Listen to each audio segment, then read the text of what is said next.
நபிகள் நாயகம் ஸல்லல்லாஹு அலைஹி வஸல்லம் மலக்குகளை விட மனிதன் உயர்ந்தவன் என்கிறார்கள்.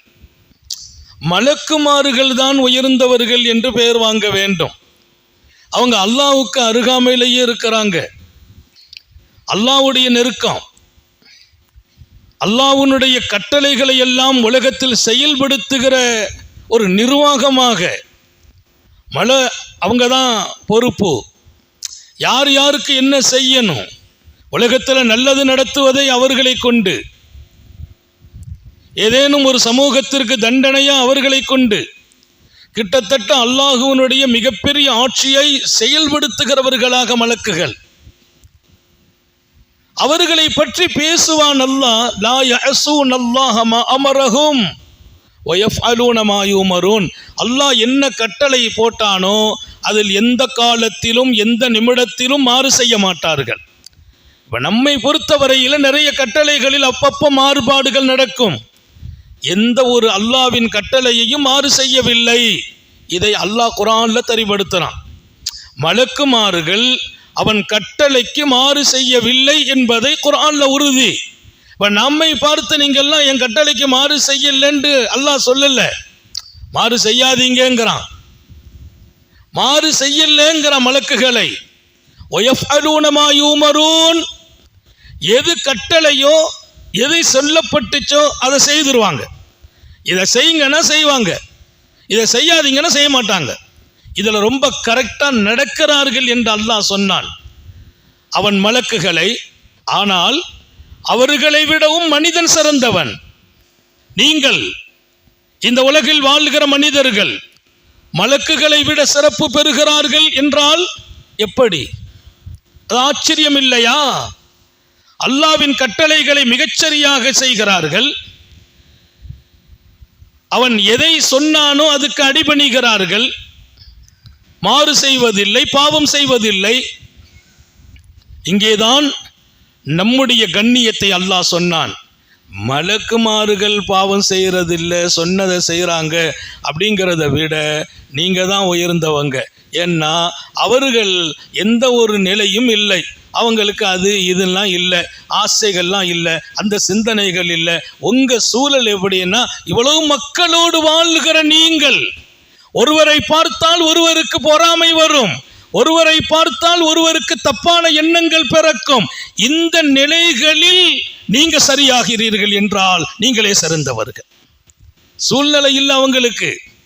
மலக்குமார்கள் தவறு செய்கிற வாய்ப்புகள் கிடையாது. இங்கே அப்படி அல்ல. பல பேர்களோடு வாழ்கிறீர்கள். நம்மை விட ஒருத்தர் கொஞ்சம் மேலே இருக்கிறத பார்த்தா நமக்கு கொஞ்சம் பொறாமை வரும். அவர் கண்ணியமாயிட்டே இருக்கிறாரு, சிறப்பாயிட்டே இருக்கிறாரு என்று ஒரு எண்ணம். அந்த எண்ணங்களை எல்லாம் நீங்கள் வரவிடாமல் ஆக்க வேண்டும். வாய்ப்புகள் இருக்குது, நிறைய சருகிற இடம் இருக்குது, சூழ்நிலை இருக்குது. ஒருத்தரை பார்த்தா ஒரு எண்ணம் வருது, தப்பான எண்ணம். அப்படி இருப்பாரோ?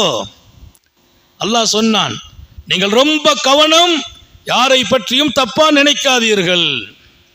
அல்லாஹ் எல்லாருக்கும் தௌபீக் செய்வானா? யாரை பற்றியும் தப்பா நினைக்க கூடாது. இன்னைக்கு தவறான பார்வை நிறைய இருக்குது.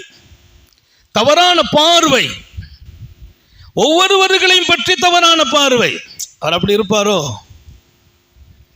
அவரை பார்த்தா சரியில்லையே, அவர் பேச்சு சரியில்லையே, அவர் பார்வை சரியில்லையே. மனிதர்களுக்கிடையே ஒருவர் மீது ஒருவர் பார்வை, அபிப்பிராயம், எண்ணங்கள் தவறானது. அல்லாஹ் சொன்ன ஒரு வார்த்தை, இத்தனிபு, குர்ஆன் ஷரீஃபில் சொன்னான், கசீரம் மினல்லன், யாரை பற்றியும் அப்படியா இப்படியாங்கிற எண்ணம் நீங்கள் முற்றிலுமாக ஒதுங்கிக் கொள்ளுங்கள். அல்லாஹ் சில விஷயத்தை கொஞ்சம் கடுமைப்படுத்தி பேசுவான், அதில் இது ஒரு பகுதி. நீங்கள் முழுக்க ஒதுங்கிக் கொள்ளுங்கள். யார் மீது உங்கள் எண்ணம் மட்டும் கெட்டு போயிடக்கூடாது. யார பேர்லையும் எண்ணம் கெட்டு போயிடக்கூடாது. மனைவி மேல ஒரு சந்தேகம் வந்தால் லைஃபே முடிஞ்சு போச்சுன்னு அர்த்தம். மனைவி பேர்ல கணவன் சந்தேகப்பட்டார் வைங்க, என் மனைவி அப்படி இருப்பாங்களோ, அந்த ஆளை பார்க்குறாங்களோ, இங்கே போகிறாங்களே, ஏன் போகிறாங்க? மனைவியை பற்றி ஒரு கணவனுக்கு எண்ணம் கெட்டு போனால், சந்தேகம் வந்தால் அவர் வாழ்க்கை மொத்தமும் பாழாகிவிடும். எப்படி வாழ்வார்? பெட்ரூமில் கூட சந்தேகம் வரும், வாழ்கிற போது சந்தேகம் வரும். அல்லாஹ் சொன்ன கடும் வார்த்தை, இஜ்தனிபு, முற்றிலுமாக ஒதுங்கி விடுங்கள். எண்ணங்கள் மாத்திரம் யாரின் மீதும் கெட்டு போயிடக்கூடாது. யாரு பேர்லையும் நம்ம எண்ணம் தப்பா வரக்கூடாது. அவர் அப்படி இருப்பாரோ, இதுக்கு தான் வந்திருப்பாரோ. ஒருத்தர் வர்றார், இதுக்கு வந்திருப்பாரோ. ஒருத்தர் நமக்கு ஃபோன் பண்ணார், ஓ இதுக்கு தான் பண்ணுறாரோ. அவர் எதுக்கு பண்ணினாருங்கிறது இவருக்கு தெரியாது. இவர் ஒரு யூகம் வைக்கிறார். அந்த யூகமும் அந்த எண்ணமும் நீங்கள் முற்றிலும் தவிர்க்க வேண்டும். இல்லை என்றால் நிறைய பேர்கள் தாழ்வான நிலைக்கு போவதற்கு எண்ணமே காரணம். எவ்வளவு பேர் தப்பான எண்ணங்கள்ங்கிறது ரொம்ப ஆபத்தானது. அண்ணன் தம்பி ஒன்னா இருக்கிறாங்க, அண்ணன் மேல தம்பிக்கு தப்பான எண்ணம் வந்தால் குடும்பம் பிரிஞ்சிரும், கூட்டு குடும்பம் இருக்க முடியாது. எங்க அண்ணன் ஏதோ எனக்கு துரோகம் பண்றார், ஏதோ ஒரு திட்டமிட்டு தான் அவர் செயல்படுறார், அந்த குடும்பம் நல்ல நிலையில இருக்க முடியாது, சந்தோஷங்களை இழப்பார்கள். எனவே யூகங்களை வளர்க்க கூடாது என்பதை இங்கே ஆழமாக பதிவு செய்கிறேன். நம்ம இந்த வாழ்க்கையில் மலக்குகளை விட நாம் சிறக்கிறோம். எங்கே சிறக்கிறோம்? நம்மை சுற்றி இருக்கிற இந்த சூழ்நிலை பல நிலைகளை தரும்.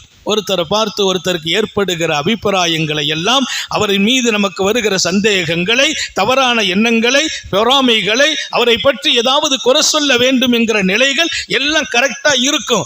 இருக்கிற போது அதை தடுத்து நான் ஜெயிக்கணும், அதை தடுத்து எழுந்திருக்கணும். அதுதான் பெரிய விஷயம். உமர் இப்னுல் கத்தாப் ரலியல்லாஹு அன்ஹு ராத்திரியில போய் நகர்வலம் வருவது, உலா வருவது, ரகசியமா வர்றது. இமாம் கஸ்ஸாலி யஹ்யாவிலே ஒரு வரலாறு எழுதுகிறார். ஆனா பாடம் அதுல இருக்குது, படிப்பினை இருக்குது. பாடம், ஒரு முஸ்லிம் எப்படி நடக்கணும், மற்றவர் மீது நம்ம பார்வை எப்படி இருக்கணும், அந்த எண்ணங்கள் எல்லாம் எவ்வளவு தூரம் நம்ம கட்டுப்படுத்தணும். நண்பர்களுக்கு மத்தியிலே நல்லெண்ணம் எல்லாம் இல்லாம போயிட்டு 4 பேர் பழகிறாங்கன்னா அதுல ஒருத்தர் எஞ்சி போனா இந்த 3 பேரும் அவரை பத்தி தான் பேசுறாங்க. நண்பர்களுக்கு மத்தியிலே கூட நல்ல எண்ணங்கள் குறைகிறது. அதுல கொஞ்சம் கவனம் வைக்கணும். வீட்டில் குறையுது, பெத்த தகப்பன் பேர்ல பிள்ளைங்களுக்கு எண்ணங்கள் குறையுது. ஏதாச்சும் ஒரு புள்ள மேல கொஞ்சம் அன்பு காட்டினா இன்னொரு பொண்ணு நினைக்கிறா, இன்னொரு பையன் நினைக்கிறான், நம்ம தகப்பனார் அங்கதான் லிங்க அதிகமா இருக்கிறார், நம்ம எல்லாம் கொஞ்சம் கவனிக்கிறது இல்லை. அப்படியெல்லாம் ஒரு எண்ணம் பெற்றோர்கள் மீது வருவதே பாவம். பெற்றோர்கள் மீது பிள்ளைகளுக்கு சந்தேகம் வருவது குற்றம். கொஞ்சம் பெரிய ஒரு ஆள் மேல கூட இருக்கலாம், ஒரு ஆள் மேல குறையா இருக்கலாம். ஆனால் பிள்ளைகள் பெற்றோர்களை தப்பாக நினைக்கிறார்கள் என்றால் அந்த எண்ணம் அவர்களின் எதிர்கால வளர்ச்சிக்கு பாதிப்பாகும். அல்லாஹ் நம்ம எல்லாரையும் பாதுகாப்பானாக. இன்னைக்கு ரொம்ப மன அளவில் உயர வேண்டிய இடங்கள்ல நாம அப்படியே லாக் ஆயிடுறோம். மலக்கை விட உயரணும், அதான் முக்கியம். அந்த இடத்துக்கு நம்ம வர்றதுக்கு அல்லாஹ் தௌஃபீக் செய்வானாக. எங்களை போய் லாக் ஆகிறோமோ அதிலிருந்து வெளியில வரணும். சாலிஹீன்கள் நமக்கு ஒரு பெரிய பாடம். அந்த வரலாறை அழகுபட எழுதுவார். ராத்திரி வர்றாங்க, ஒரு வீட்டில் லேசாக வெளிச்சம் தெரியுது, உள்ள ஒரு பார்வை பார்க்குறாங்க. பார்த்தால் ரொம்ப அதிர்ச்சி ஆயிட்டாங்க, ஷாக் ஆயிட்டாங்க. சையதுனா உமர் இப்னுல் கத்தாப் டப்புன்னு என்ன பண்ணாங்க, வீட்டெல்லாம் தட்டலை, கதவை தட்டலை, டக்குன்னு பின்பக்கமாக வந்து மேலே ஏறி கூரையை பிரித்து உள்ளே விழுந்துட்டாங்க. மேலே ஏறி கூரை எடுத்து உள்ள வந்துட்டாங்க. இப்பமெல்லாம் வீடு அப்படிதான் இருக்கும், பெரும்பாலும் கூரை வீடுகள். நம்ம சின்ன பிள்ளைகளாக இருக்கும் போது நம்ம ஊரில் நிறைய வீடு கூரை வீடு தான். பனைமர ஓலையிலே போடப்பட்ட நிறைய வீடுகள் உண்டு. இப்போ நம்ம மாடி வீடு, பங்களாக்கள் எல்லாம் கட்டிட்டோம். ஆனால் ஒரே ஒரு விஷயம், நீங்கள் எவ்வளோ ஏற்றுக்கிறீங்களோ இல்லையோ, அந்த கூரை வீட்டில் அவங்க அனுபவிச்ச அந்த சந்தோஷமும் நிம்மதியும் இன்னைக்கு பங்களாவில் கிடைக்கல. அது நீங்கள் ஏற்றுக்கிறீங்களோ இல்லையோ, கூரை வீடு தான், கூழ் கஞ்சி தான். கூரை வீடு, கூழும் கஞ்சியும் தான் சாப்பாடு. ஆனால் ரொம்ப ஹாப்பியாக இருந்தாங்க, மகிழ்ச்சியாக இருந்தாங்க. யாரை பற்றியும் யாரும் குறை சொல்ல மாட்டாங்க, யாரை பற்றியும் யாரும் தப்பான பார்வை இல்லை. அக்கம் பக்கத்தில் அனுசரணை இருந்துச்சு, ஒத்துமை இருந்துச்சு. இன்னைக்கெல்லாம் அடுத்த வீட்டுக்காரனுக்கு அடுத்த வீட்டுக்காரனை பிடிக்கல. இன்னைக்கெல்லாம் சில இடத்துல நீங்கள் மாப்பிள்ளை தட்டுப்பாடு ஆகுதுங்கிறாங்க, மாப்பிள்ளை தட்டுது, பொண்ணுக்கு மாப்பிள்ளை வரல, மாப்பிள்ளையை வச்சுக்கிட்டு பெண்ணு வரல. என்னப்பா, மாப்பிள்ளை இருந்தால் பெண்ணு வரணும், பெண்ணு இருந்தால் மாப்பிள்ளை வரணும், ஏன் வரல? 3 வருஷமாக பார்க்குறோம் வரல. வேற ஒன்றும் இல்லை. இந்த தெருவில் அவர் உட்கார்ந்து இருக்கிறார், அங்கேருந்து உள்ள ஒரு மத்தியில் இருக்கிறார். உள்ளே வந்த உடனே அந்த பக்கத்தில் 2 வீட்டில் விசாரிப்பாங்க, அங்கே ஒரு பையன் இருக்கிறானே, அவனை பற்றி என்ன சொல்கிறீங்க? அந்த வீட்டில் ஒரு பொண்ணு இருக்கிறாங்களாமே, அந்த பொண்ணு நல்ல பொண்ணா? இங்கே இருக்கிற நம்ம இவங்களை கடந்து தான் உள்ளே வரணும், இங்கேயே அவங்க லாக் பண்ணிடுறாங்க, நிப்பாட்டிடுறாங்க. அந்த பொண்ணாக பேசுறியா? அது உங்களுக்கு சரிப்பட்டு வராது, யோசனை பண்ணிக்கங்க. எங்கே வட்டாரத்திலேயே நமக்கு வரக்கூடிய இனத்தை தட்டி விடுகிறவர்கள் இருக்கிறார்கள். பெண் இருக்குது, மாப்பிள்ளை வரல, மாப்பிள்ளை வரதான் செய்யுது, மாப்பிள்ளையே உள்ள வர விடுறது இல்லை. 10 வீடு தள்ளி மாப்பிள்ளை இருக்குது, இங்கேருந்து வாசலில் நுழைஞ்சு அந்த தெரு முனையில் 2 வீட்டில் 3 வீட்டில் விசாரித்தா அந்த வீட்டில் இருக்கிற சீதேவிகள் பாக்கியமான பெண்கள் சொல்லிடுவாங்க, அந்த பொண்ணை ஏன் பேசுறீங்க? அது உங்களுக்கு சரிப்பட்டு வராது. என்ன சரிப்பட்டு வராது? நல்ல யோசனை செய்யுங்கள். நாம் தவறான அபிப்பிராயங்களை வளர்க்கிற போது, ஒருவர் மீது ஒருவரை நாம் குறை சொல்ல முனைகிற போது பாதிப்பு 1 அல்ல 2 அல்ல, அது மிகப்பெரிய பாதிப்பு. அது சமூகத்திற்கு ஏற்படுகிற பாதிப்பு. நிறைய பெண்கள் தேங்கி இருக்கிறார்கள் நம்முடைய குறைகளால். நான் யாரையும் தனிப்பட்டு சொல்லவில்லை, ரொம்ப ஆழமாக சிந்திக்க வேண்டும். யாரை பற்றியும் குறை சொல்வதை நிறுத்திவிட வேண்டும்.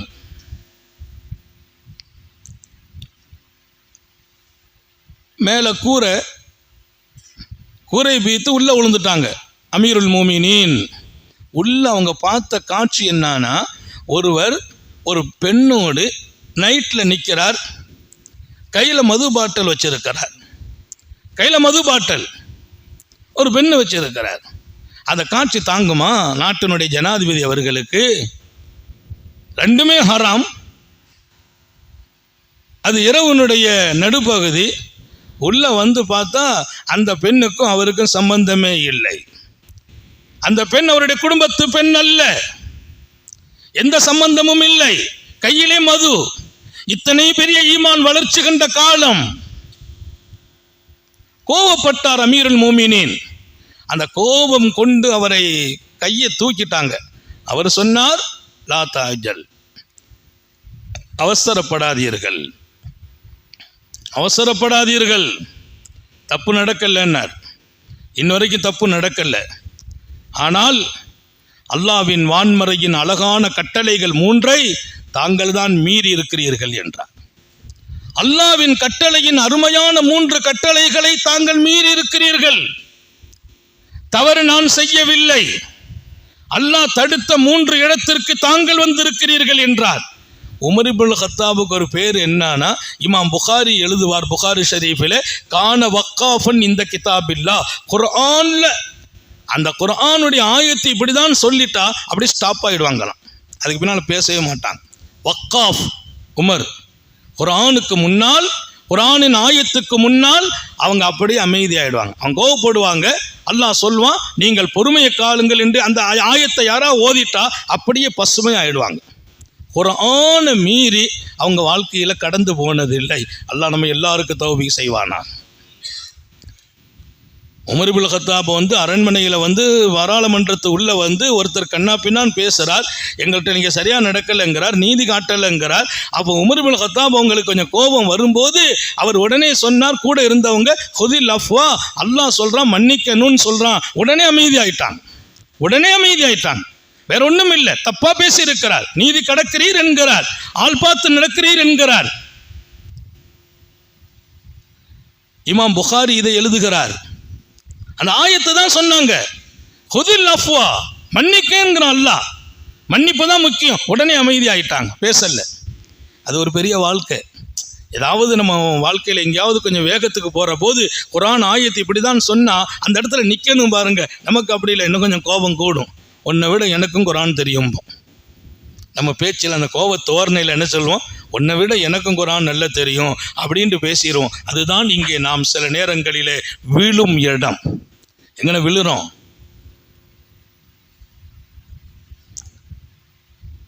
ஆனால் நம்ம இமாம்கள் சில பேர் எழுதுனாங்க, ஒருத்தர் கோவப்பட்டு அவருக்கு போய் நசியத்து செய்யாதீங்கன்னாங்க. கோவப்பட்டு இருக்க போது நசீஹத்து செய்யாதீங்க. அவர் கோபமாக நிற்கிறார், அவர்கிட்ட போய் நசீஹத்து செய்தும் வைங்களேன், அவர்கிட்ட போய் உபதேசம் செய்தும் வைங்க. அந்த கோபத்துக்கு நம்ம பலியாகிடும். அதனால் அந்த நேரத்தில் நசீஹத்து எடுபடாதுன்னாங்க. ஆனால் இங்கே எடுபட்டது.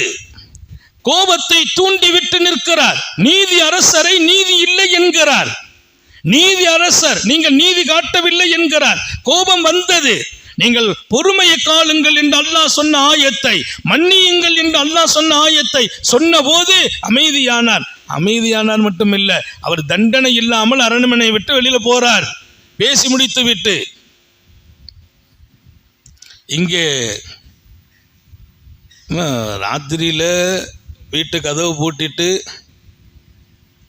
ஒரு அந்நிய பெண்ணோடு மது பாட்டலோடு நிற்கிறார். கொஞ்சம் கோவப்பட்டு உள்ள கூரை வீச்சு வந்து அமீருல் மோமினின் கையை தூக்கின போது நில்லுங்கள் என்கிறார், அவசரப்படாதீர்கள் என்கிறார். நான் எந்த தவறும் இன்னும் செய்யவில்லை, அல்லாவின் வான்மறையின் அற்புதமான 3 கட்டளைகளில் தாங்களே இங்கே மீறுதல் செய்திருக்கிறீர்கள் என்றார். அப்படியே அமைதி ஆயிட்டாங்க. என்னப்பான்னு கேட்குறாங்க. அவங்க சொன்னாங்க, அல்லாஹ் குர்ஆன் ஷரீஃபில் முதல்ல சொன்னா, ஒலா தஜஸ்ஸசு, யாருடைய குறையையும் துருவி தேடாதீர்கள். ஒருவர் குறை உள்ளவரா என்று துருவி பார்க்காதீர்கள். அவர் அதை செய்திருப்பாரா, இதை செய்திருப்பாரா, இப்படி நடந்திருப்பாரா, இதுக்கு தான் அவர் அப்படி பேசினாரா, இதுக்காகத்தான் அவர் வந்தாரா? ஒருத்தர் வந்து குடும்பத்தில் வந்து உட்கார்ந்து பேச வந்தார், அவர் வந்தார், அப்பவே எனக்கு தெரியும் அது ஏதோ ஒரு குறிக்கோளோடு வந்திருக்கிறார். என்ன உனக்கு வஹியா வந்துச்சு, இல்லை அவுலியாவா, இல்லை அல்லாஹ்வுடைய ஞானம் கிடைத்ததா? ஒருவர் நம்மை வந்து சந்திக்க வரும்போது இன்னும் குறிக்கோள்ல வருகிறார் என்று சொல்கிற அந்த யூகம் தவறானது. அப்ப அவர் சொன்னார், நீங்க செய்த தப்பு என்னன்னா பெரிய தப்பு. முதல் தப்பு என்ன? அல்லாஹ் குர்ஆன்ல ஒலா தஜஸ்ஸஸுங்கிறான், யாரை பற்றியும் துருவி பார்க்காதீங்க. அவர் அப்படி நடந்திருப்பாரா, இப்படி இருந்திருப்பாரா, அவர் ஏன் அதை செய்கிறார், அவர் என்ன செய்ய போறார். இப்போ நீங்க அந்த வேலையை செய்துட்டீங்க. நான் எங்க வீட்டில் உட்காந்துருக்கேன், ராத்திரி நேரம், இப்போ வந்து எங்க வீட்டில் இருந்து வாசல் நின்று எட்டி பார்த்து உள்ள குருவி பார்த்து என்ன செய்யறங்கிறத பார்த்து இவ்வளவு துருவி ஆராய வேண்டிய தேவை உங்களுக்கு இல்லையே. துருவி பார்க்க கூடாதுன்னு அல்லாஹ் சொல்லியிருக்கான். ஆளுமை இருக்குது, அதிகாரம் இருக்குது, எல்லாம் சரி. எங்க வீட்டில் வந்து ராத்திரி நேரத்தில் நீங்க வந்து இவ்வளவு துருவி பார்க்க வேண்டிய அவசியம் இல்லை. அது குர்ஆனுக்கு மாற்றம். அமைதி ஆயிட்டாங்க. அவர் சொன்னதுல நமக்கும் பாடம். ஒவ்வொருத்தங்க குறையா துருவி பார்க்க வேண்டிய அளவிற்கு நம்ம என்ன பொறுப்பாளரா, இல்ல நமக்கு கடமையா?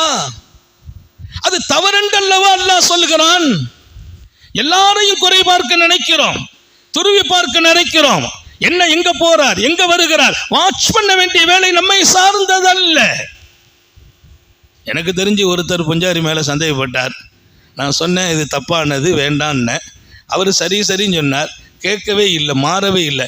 எந்த அளவிற்கு அந்த அம்மா கம்பெனிக்கு போகும், அப்போலாம் பீடி கொடுக்குற நேரம் கம்பெனிக்கு போகும். அந்த அம்மா போன பின்னால் இவர் சைக்கிளை தூக்கிட்டு பின்னாலேயே வர்றது.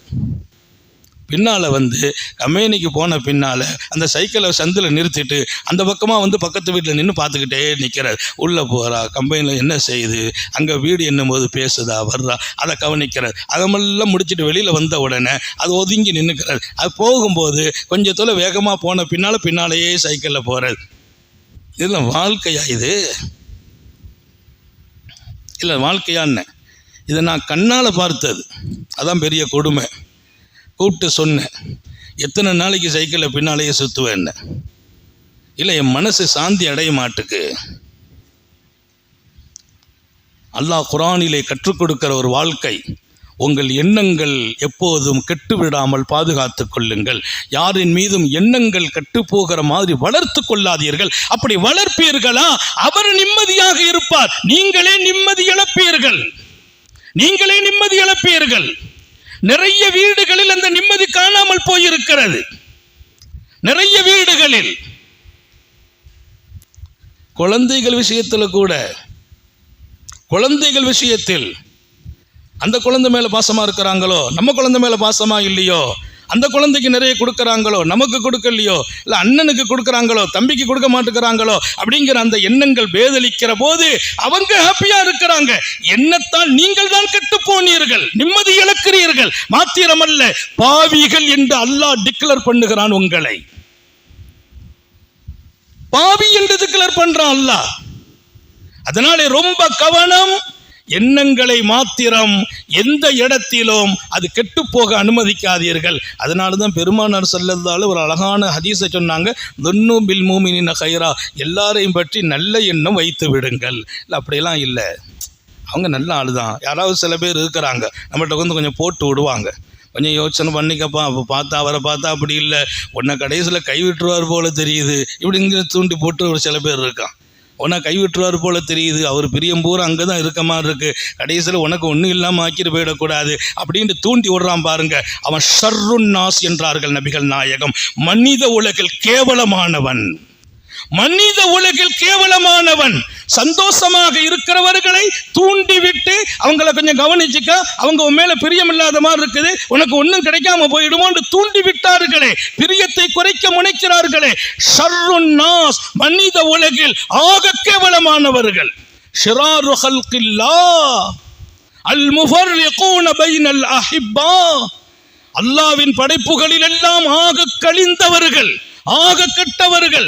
அன்பாக பாசமாக இருக்கிறவர்களை பிரித்து பார்க்க யோசிக்கிறார்களே அவர்கள் என்றார்கள் நபிகள் நாயகம் ஸல்லல்லாஹு அலைஹி வஸல்லம். இந்த வாழ்க்கையெல்லாம் எடுக்கவில்லை என்றால் என் தொழுகையில் நான் நிம்மதி இழக்கிறேன், வீட்டில் கூட நிம்மதியா இருக்க முடியாது, முகத்துல சிரிச்ச முகமே காணா போயிடும். எப்பவும் அந்த எண்ணம் வந்துடும், உள்ள வந்த உடனே அந்த எண்ணம் வந்துடும். நம்ம ரெண்டாம் தரமா நடத்தப்படுகிறோமோ, நம்மை கொஞ்சம் கண்ணிய குறைவாக நடத்துகிறார்களோ, அந்த தாழ்வு மனப்பான்மை அது மக்களை அழிக்காது, நம்மை தான் அழிக்கும். ரொம்ப கவனம். அமீருல் மோமினீனை அவர் சொன்னார், நீங்கள் துருவி பார்க்க கூடாது, அதை பார்த்துட்டீங்களே, அல்லாஹ் குர்ஆன்ல ஒலாத்த ஜஸ்ஸஸூல சொல்றான். அவன் அப்படி இருப்பாங்களா இப்படி இருப்பாங்களான்னு ஏன் பார்க்க சொல்றான்? பார்க்கக்கூடாதுங்கிறான். நிறைய பேர் நம்ம கரெக்டாக தானே பார்க்குறோம், தெருவில் யார் வர்றாங்க அது வேற விஷயம். நான் அடிக்கடி ஒரு 2 மணிக்கு சுற்றுறாரு சில பேர், ஏன்பா சுற்றுற, யாராச்சும் அந்த வீட்டுக்கு வந்துட்டு போகிற மாதிரி தெரியுது, நீ என்ன சீடியா, பொறுப்பா, உனக்கு நீ கடமைப்பட்டவனா, அதை அந்த வீட்டுக்காரங்க பார்த்துக்கிடுவாங்க, அவங்க பொறுப்பு அது. உங்களை நீங்கள் பெரிய இடத்தில் வைக்காதீர்கள். நீங்கள் ஊருக்கு அதிகாரிகள் அல்ல, நாட்டுக்கு அதிகாரிகள் அல்ல, உங்கள் மீது அந்த பொறுப்பும் அல்ல, அதை பற்றி விசாரணையும் இல்லை. நீங்க துருவி பார்க்கிறீர்களே, அதை பற்றி விசாரணை உண்டு, தேவையில்லை. நல்ல மக்களை சந்தேகப்பட்டு பாவம் அவங்க லைஃபை வீணாக்கிறோமே. ஒலாத்த ஜஸ்ஸஸூன் அல்லாஹ் சொன்னான், நீங்க சந்தேகப்பட்டீர்கள், நீங்க துருவி பார்த்தீர்கள் என்றார். உமர் அமைதியாயிட்டார். 2வது விஷயத்தை சொல்லு, அல்லாஹ் சொன்னா எந்த வீட்டுக்கு வர்றதா இருந்தாலும் முன்வாசல் வழியா வாங்கன்னு சொல்லியிருக்கான். வாத்துல் புயூத மின் அபுவாபிஹா, எந்த வீட்டுக்கு வந்தாலும் முன்வாசல் வழியா வரணும். நீங்க முன்வாசல் வழியை விட்டுட்டு கூரை பிச்சு இறங்கியிருக்கீங்களே என்னார். அல்லாஹ் குர்ஆன்ல சொல்றான், வாத்துல் புயூத மின் அபுவாபிஹா, வீட்டுக்கு முன்வாசல் வழியா தான் வரணும், நீங்க மேலே குதிச்சு இறங்குறீங்களே.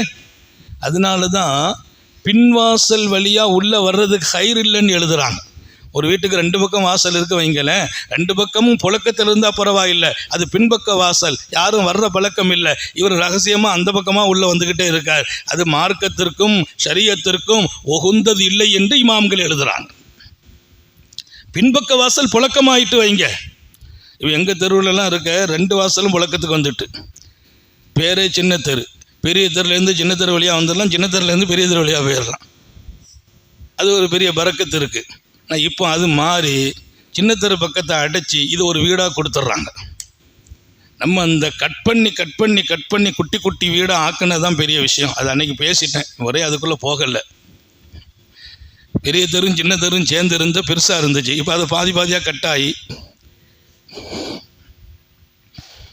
ஹைர், அது வேற வேற விவகாரங்களுக்குரியது. நான் சொல்ல வந்த செய்தி முக்கியம், பின்வாசல் புழக்கத்தில் இல்லை, ஆனால் இவர் பழக்கமாக வச்சிருக்கிறார். முன்னால் வந்தால் யாராச்சும் கூப்பிட்டு, இந்த மாப்பிள்ளைகள் இருக்காங்களே, இந்த புது மாப்பிள்ளை, அவங்கெல்லாம் சில நேரத்தில் முன்வாசல் வந்து ஏற்று விட அறுத்து விடலாம் பார்ப்பாங்களேன்ட்டு பின்பக்கமாக நைஸாக உள்ளே வந்துடுறார். நான் கேட்குறேன், கல்யாணம் ஊரறிய செய்த நோக்கம் என்ன? மாப்பிள்ளைன்னு டிக்ளேர் பண்ணியாச்சு, நீங்கள் யார் பார்த்தா என்ன முன்வாசலாக உள்ளே வாங்க. 2 பேர் ரொம்ப நேரம் முடுக்கல் நின்று சந்தில் நின்று பேசிக்கிட்டே நின்னாங்க. ஒரு 2 பேரும் சின்ன வயசு. நான் போனேன், பேசிகிட்டே இருக்கிறாங்க, திரும்ப வர்றேன், 1/2 மணி நேரம் கழித்து பேசிட்டு நின்னாங்க. கொஞ்சம் சங்கடமாக இருக்குது. ஏன் நம்ம சந்தேகப்படக்கூடாது? சந்தேகப்படக்கூடாது. அவங்க எப்படி பேசுகிறாங்க, யாராவது வந்தால் பேச்சை நிறுத்திக்கிறாங்க, இப்படி ஒரு பார்வை பார்க்குறாங்க, இப்படி சந்தேகப்படாட்டாலும் படம் வச்சுருவாங்க போல தெரியுது, சந்தேகப்படாட்டாலும் படம் வச்சுருவாங்க போல தெரியுது. 2 பேரும் பேசி நிற்கிறாங்க. சின்ன வயசு பையன், சின்ன வயசு பொண்ணு சந்தில் நிற்கிறாங்க. அப்போ நம்ம அந்த பக்கமாக போயிட்டு மீண்டும் வர்றோம். 1/2 மணி நேரம் கழித்து வர்றோம், அப்பவும் நிற்கிறாங்க. நமக்கு கொஞ்சம் கஷ்டமாக இருக்குது. நம்ம யாரை பற்றியும் தப்பாக எண்ணவே கூடாது, எண்ணவே மாட்டோம்.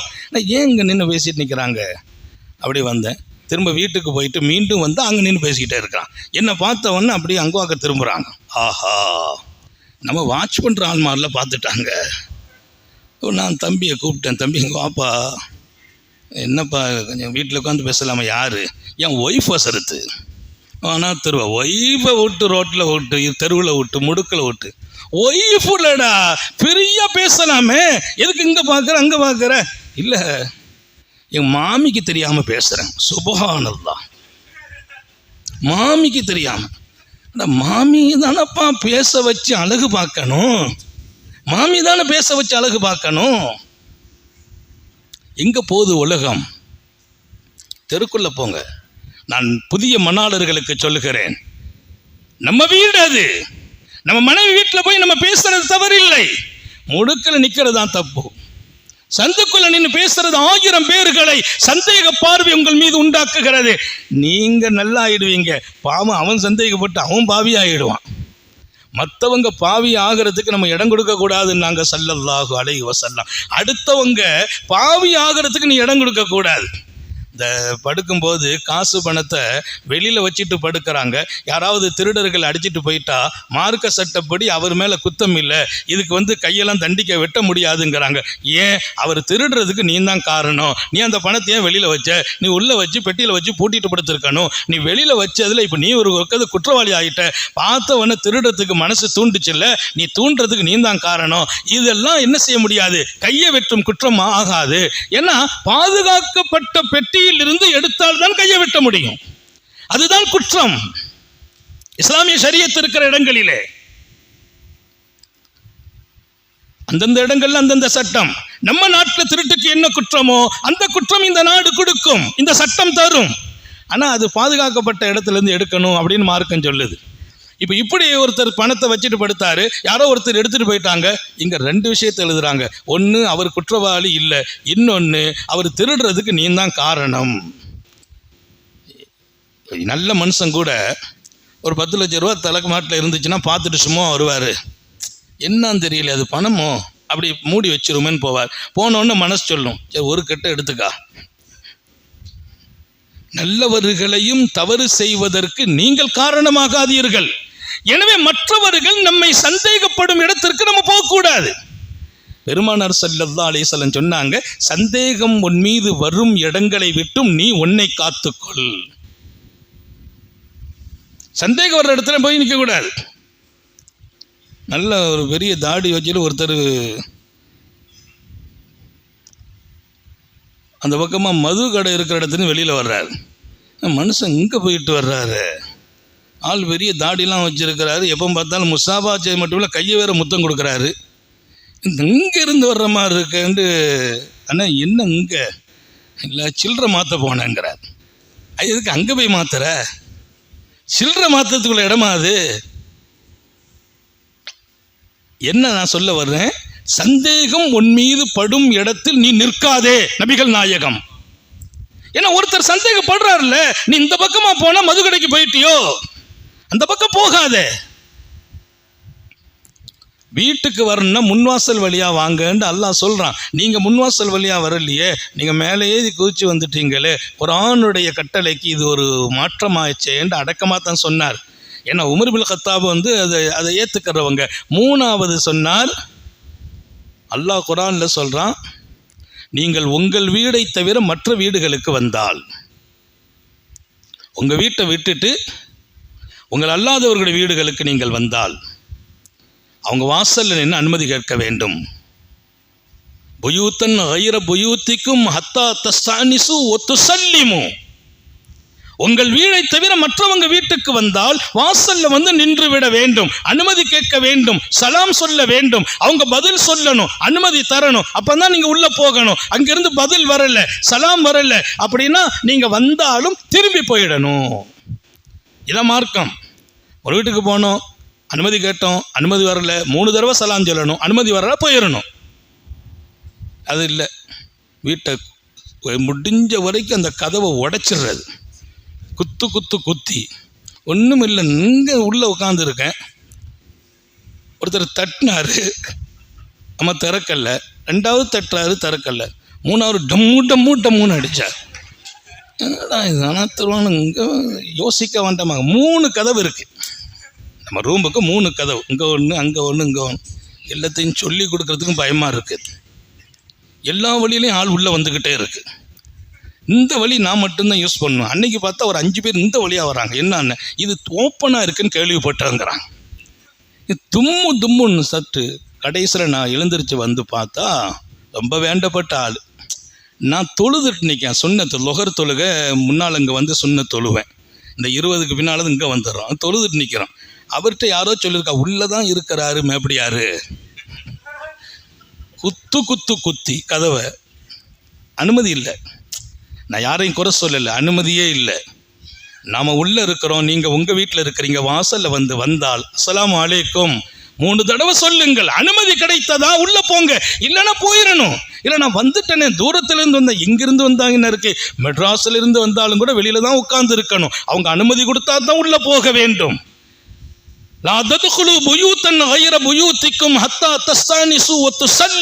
அல்லாஹ் சொன்னான், உங்கள் வீட்டை தவிர்த்து மற்ற வீடுகளுக்கு வந்தால் வாசலில் நின்று அனுமதி கேளுங்கள். அனுமதி கேட்டு கொடுத்தா உள்ள போங்க. உங்க வீட்டுக்கு வந்தா கூட சலாம் சொல்லிட்டு தான் உள்ள வரணுங்கிறான் அல்லாஹ். உங்க வீட்டுக்கு வந்தால் சலாம் சொல்லுங்கள், சலாம் சொல்லிட்டு உள்ள வாங்கங்கிறான். நம்ம வீட்டிலேயே நம்ம பழக்கத்தை உண்டாக்கிடணும். வாசல்ல நின்று அஸ்ஸலாமு அலைக்கும் சொல்லணும். வீட்டில் சொல்லி வைக்கணும், நாங்கள் சலாம் சொன்னால் நீங்கள் பதில் சொல்லுங்க அப்படின்னு சொல்லி வச்சிடணும். அதான் பெரிய விஷயம். எங்கள் வீட்டில் நான் நுழையிறதுன்னு அடையாளமே சலாம் தான். உள்ள நுழையும் அஸ்ஸலாமு அலைக்கும், ஒரு சத்தமாக சலாம் சொல்லிடுறது. ஏன்? எல்லாருக்கும் சாந்தி உண்டாகட்டும். வீடு சாந்தியான வீடாக மாறாதா? நம்ம வீடு அல்லாஹ் குர்ஆன்ல சொல்றான், உங்க வீட்டுக்கு வந்தால் உங்களுக்கு நீங்கள் சலாம் சொல்லுங்கள். உங்க சலாம் உங்க வீட்டில் உள்ளவர்களை சாந்திப்படுத்தும், உங்கள் வீட்டில் பணமும் பரக்கத்தும் குவியும் என்றார்கள் சாலிஹீங்கள். அல்லாஹ் எல்லாருக்கும் தௌஃபீக் செய்வானா. வீட்டில் போய் சலாம் சொல்கிறத பழக்கமாக்குங்க. நம்ம சொல்லி வச்சுக்கிறணும், அவங்களுக்கு புரியும். நம்ம அப்படி போகணும். வந்த உன்னை தடாபுடாண்டு உள்ளே போயிடுறது, அதெல்லாம் நல்ல பழக்கம் இல்லை, அழகு இல்லை. ராத்திரி நீங்கள் உங்கள் வீட்டுக்கு வெளியூர்லேருந்து வந்தால் உள்ளே போயிடாதீங்கன்னு நாங்கள் ஸல்லல்லாஹு அலைஹி வஸல்லம். வெளியூருக்கு போறீங்க, மிட் நைட்டில் வீட்டுக்கு வந்தால் வீட்டுக்கு வராதீர்கள். மனைவிமார்களுக்கு முன்பே அறிவிப்பு செய்யுங்கள். அவர்கள் பல சூழ்நிலைகளில் இருப்பார்கள். ஏன் வீட்டில் ஏன் மனைவி இருக்கிறாங்க, அப்ப கூட நான் வரக்கூடாதுங்கிறது மார்க்கம். முன்ன கூட தகவல் சொல்லணும். சில பேர் சொல்லாம கொல்லாம திடீர்னு தப்புன்னு வந்து இறங்குறது, அது ஒரு பெரிய திகில் ஊட்டுகிற காரியம்லாம் இல்லை. அது ஷரியத்தை உடைக்கிற காரியம், ஷரியத்தை உடைக்கிற காரியம். ஏன்னா வீடு சூழல் அப்படி இருக்கும். பல சூழல்ல இருப்பாங்க, பல மாதிரி இருப்பாங்க. நீங்க தடாண்டு உள்ள வரக்கூடாது என்று கற்றுக் கொடுக்கிறார்கள் கண்மணி ரசூல் ஸல்லல்லாஹு அலைஹி வஸல்லம். எங்க வீட்டுக்கு நான் வருவதற்கு கூட வரமுறைகள் உண்டு. அப்பதான் நான் நிம்மதியா வாழலாம். இல்லை என் மனைவி மேல எனக்கு வருத்தம் உண்டாயிடும். நம்ம வரும்போது அவங்க கோலம் சரியில்லை, சூழ்நிலை சரியில்லை, நம்ம மனசுல அவங்க பேர்ல ஒரு வெறுப்பு ஏற்படும். அதனால் அந்த சூழலை தவிர்ப்பதற்கு நீங்கள் வருவது அவர்களுக்கு அறிவிக்கப்பட வேண்டும். அதுவும் இரவு நேரத்தில் மிட் நைட்ல வர்றதை தவிர்த்து கொள்ளுங்கள். அல்லாஹ் நம்ம எல்லாருக்கும் தௌஃபீக் செய்வானா. நான் சில நேரத்தில் ராத்திரி 3:30 மணிக்கு வர்ற மாதிரி இருக்கும், ஃபோன் பண்ணி சொல்லுவேன், 3:30 மணிக்கு வந்துடுவேன், நீங்கள் கொஞ்சம் ரெடியாக இருங்க அப்படின்லாம் தகவலை சொல்லிவிட்டு அப்புறம் உள்ளே வர்றது. அந்த ஃபோன் பண்ணுறது இப்போ முன்னாலெல்லாம் செய்தி சொல்லணும்னா லெட்ரு போட்டு இப்போ எங்கேருந்து லெட்ரு போட, நம்ம நேற்று போகிறோம் நாளைக்கு வர்றோம், முந்தா நாள் போகிறோம் அடுத்த நாள் வர்றோம், நம்ம லெட்ரு இங்கே வந்து சேர்றது நம்ம வந்து 10 நாள் கழிச்சு தான் வரும். இப்போ எல்லாம் லேசாக்கிட்டான் ஃபோன். அதான் உறவுகளை அழகுபடுத்துவதற்கு பெருமானாருடைய அழகான சுன்னத், அவங்களுக்கு போய் ஒரு சந்திச்சு சலாம் சொல்லுங்க. சந்திக்கவே முடியாட்டா கூட ஒரு ஃபோனில் ஒரு சலாம் சொல்லிடுறான். ஒரு வாய்ப்பு நிறைய இருக்குது. நீங்கள் அனுமதி இல்லாமல் உள்ளே வந்தீர்கள் என்றார். நான் அனுமதி கொடுக்கல என்றார். அமீருல் மூமினின் மூணையும் கேட்டுட்டு ஸ்டாப் ஆகிட்டு சொன்னாங்க, சரிப்பா விடு, அது உன்னை சரி செய்யணும்னு உள்ளே வந்துட்டு, இப்போ நான் கேட்குறேன், உன்னை மன்னிக்கிற மாதிரி என்ன வச்சுருக்கேன்னு கேட்டான். உன்னை நான் மன்னிக்கணும், என்ன வச்சுருக்க? இனி இந்த தவறை என் ஹயாத்தில் செய்ய மாட்டேன் என்று வாக்களிக்கிறேன். உன்னை நான் மன்னிக்கணும் இப்போ, ஏன்னா என்னை எந்த 3 விஷயத்தை நீ சுத்தி காட்டி விட்டாய், நான் உன்னை மன்னிக்க நினைக்கிறேன். உங்கள்கிட்ட என்ன இருக்குது? நான் தவறு செய்யல, இனி ஹயாத் வரைக்கும் இந்த பாவத்தை மீள மாட்டேன் என்று சத்தியம் செய்கிறேன் என்றார். ஹஸரத் அமீருல் மோமினின் அவரை மன்னித்து விட்டு விடை பெற்றார்கள் என்ற ஒரு அழகான வரலாற்றை மூமின்கள் எப்படி நடக்க வேண்டும் என்ற பாடம் எழுதுகிற நமது மார்க்க பெருமக்கள் எழுதி காட்டுகிறார்கள். அதனால இந்த வாழ்க்கையை நாம் ரொம்ப அழகாக்கணும். கண்மணி ரசூல் ஸல்லல்லாஹு அலைஹி வஸல்லம், நீங்கள் உண்மையில் மூமின்கள் அல்ல, லா யூமினு அஹதுக்கும், உங்களில் ஒருவர் மூமினாக வேண்டுமா, எதுவரையிலும் அவர் மூமினாக முடியாது. ஈமான்கிறது ஏதோ கடமை, சொர்க்கத்தை நம்புறது, மறுமையை நம்புறது, அல்லாஹ்வை நம்புறது, ரசூலை நம்புறது, அதோடு நின்று போகல. லா யூமினு அஹதுக்கும், உங்களில் ஒருவர் விஸ்வாசி என்று சொல்ல வேண்டுமா, உண்மையான மூமின் என்ற இலக்கணம் உங்களுக்கு கொடுக்கப்பட வேண்டுமா, இந்த காரியத்தை நீங்க செய்கிற வரையில் அது கிடைக்காது. இதை செய்யுங்கன்னாங்க. என்ன செய்யணும் யா ரசூலல்லாஹ்? யுஹிப்பு லி அஹீஹி மா யுஹிப்பு லி நஃப்ஸிஹி, உனக்கு எதெல்லாம் நீ பிரியப்படுவாயோ, நான் இப்படி இருக்கணும்னு நினைக்கிறேன், அதை மாதிரி உன் சகோதரனுக்கு பிரியப்படு. உனக்கு எதெல்லாம் வெறுப்பாயோ உன் சகோதரனுக்கு அதை வெறுத்துடணும். அப்ப நீ பிரியப்படுற, உன்னை பத்தி யாரும் குறை சொல்லக்கூடாது, அப்ப உன் சகோதரனை பத்தி யாரும் குறை சொல்லக்கூடாது, நீ குறை சொல்லக்கூடாது. உன்னை எல்லாரும் நல்ல பார்வை பார்க்கணும், அப்ப அவரை பற்றி நல்ல பார்வை தான் உனக்கு வர வேண்டும். உனக்கு எது பிரியம், உன் மீது மற்றவர்கள் எப்படி நடக்க நீ பிரியப்படுகிறாயோ அப்படி உன் சகோதரன் நல்லா இருக்கணும்னு பிரியப்படணும். அதுதான் உன்னை ஈமான் உடையவன் என்று எழுத்தில் அல்லாஹ் பதிவு செய்வான். இன்னைக்கு நம்ம ஈமான் என்கிற அந்த இடத்தில் ஏதோ நம்பிக்கை களிமா சொல்றது நம்பிக்கை சார்ந்த விஷயம் மாத்திரம் அல்ல.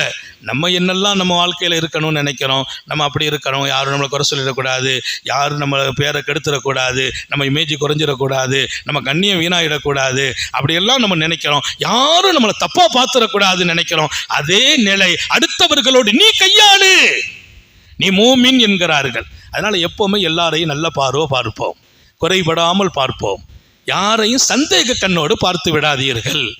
அவங்க அப்படியா இப்படியாங்கிற யூகங்களை வளர்க்காதீர்கள்.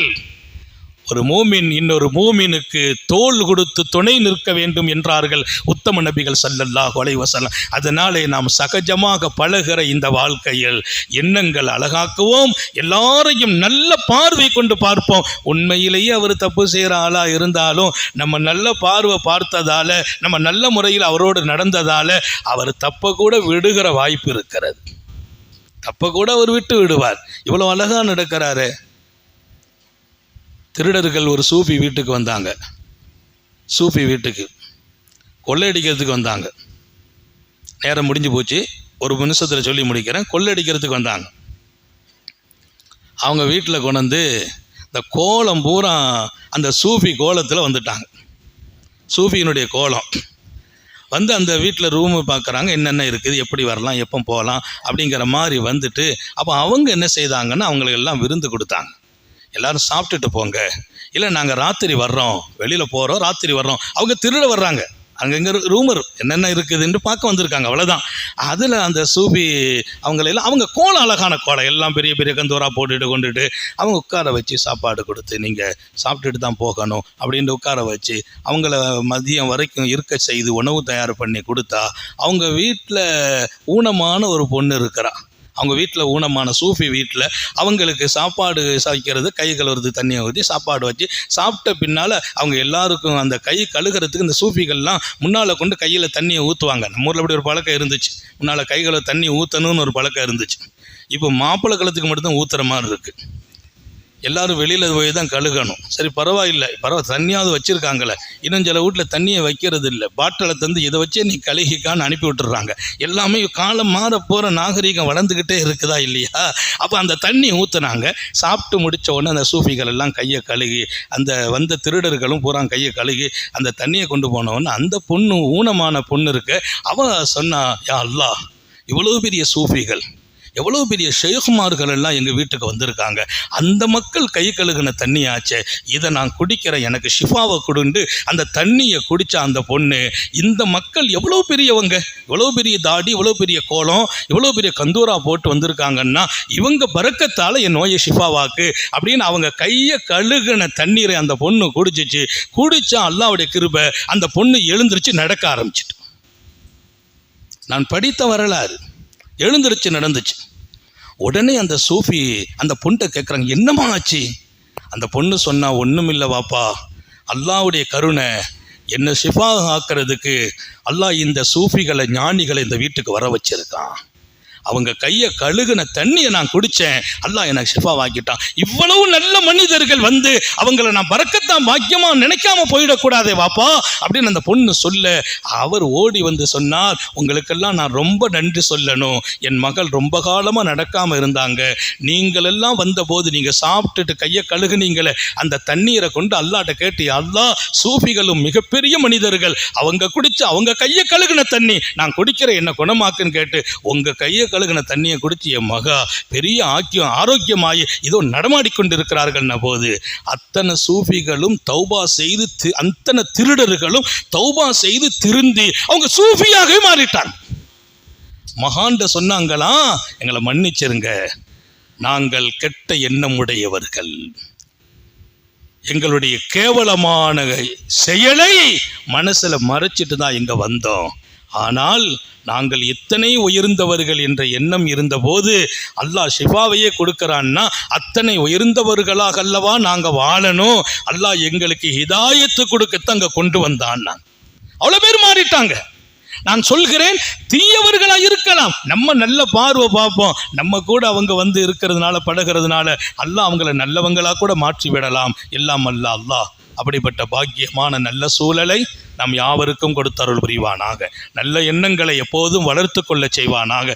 நமக்கு நேசிப்பதை மற்றவர்களுக்கும் சகோதரர்களுக்கும் உறவுகளுக்கும் நாம் நேசிக்க தௌஃபீக் செய்வானாக. நீண்ட நெடிய நாட்கள் நோய் நொடிகள் இல்லாமல் உடல் ஆரோக்கியத்தோடு மனநிறைவோடு இன்பத்தோடு அல்லாஹுவை நின்று வணங்கி வழிபட்டு வாழும் நசீபையும் பாக்கியத்தையும் எல்லாம் அல்லாஹ் உங்களுக்கும் எனக்கும், நம்மை ஈன்றெடுத்த தாய் தந்தையர்களுக்கும், நமது மனைவி மக்கள் உற்றார் உறவினர் யாவருக்கும் கொடுத்தருள் புரிவானாக. நமது உயிரினும் மேலான கண்மணி காத்தமுன் நபியின் சர்க்காரை ஆலம் சுந்தர நபிகள் ஸல்லல்லாஹு அலைஹி வஸல்லம் அவர்களை கனவிலும் நனவிலும் கண்டுகளிக்கும் பெரும் பாக்கியத்தை அல்லாஹ் நம் எல்லோருக்கும் கொடுத்தருள் புரிவானாக என்ற நல்ல துஆக்களோடு உங்கள் எல்லோருடைய துஆவை ஆதரவைத்து என் வார்த்தைகளை நிறைவுபடுத்துகிறேன். இன்ஷா அல்லாஹ் அடுத்த வாரம் நம்முடைய பொதுவாக துஆவோடு தான் இந்த மஜ்லிஸை முடிப்போம்.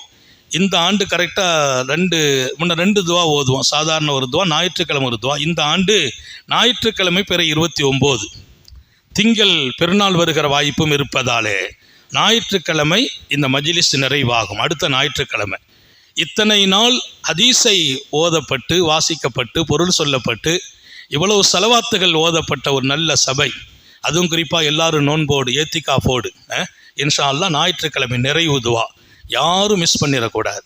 பெண்களையும் அழைச்சிட்டு வாங்க, பெண்களுக்கு அங்கே இடம் இருக்கிறது. அதனால் ஒரு பரக்கத்தான மஜ்லிஸாக நிறைவான துஆ மஜ்லிஸாக இன்ஷா அல்லாஹ் வரும் ஞாயிற்றுக்கிழமையை எங்களுடைய மஜ்லிஸுல் அன்வார் பொறுப்பாளர்கள் அறிவிக்கிறார்கள். அதை ரொம்ப பயன்படுத்தணும். அன்றைக்கி சின்ன வேலை வரும், நாளைக்கு 27 முடிஞ்சிட்டு, சில பேருக்கு 27 முடிஞ்சிட்டுனா கொஞ்சம் பள்ளிவாசல் விட்டு அப்படியே வெளியில் போகிறது. 27 முடிஞ்சிட்டுன்னு இல்லை, பெருமானாட்டை கேட்டாங்க, 27 இருக்கலாம், 29 லைலத்துல் கத்ர் இருக்கலாம் ரசூல் சொல்கிறாங்க. அதை விட முக்கியம் பெருநாளின் இரவுங்கிறாங்க.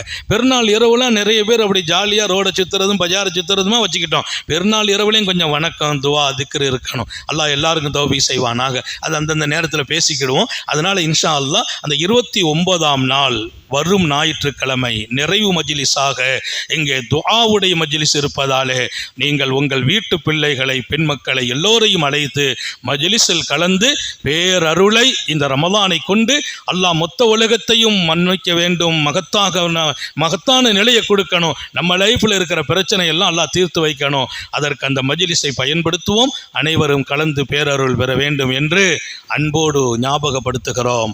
வாஹிரு தாவா நான் அல்ஹம்துலில்லாஹி ரப்பில் ரப்பில் ஆலமீன். அஸ்ஸலாமு அலைக்கும் வரஹ்மத்துல்லாஹி வபரகாத்துஹு.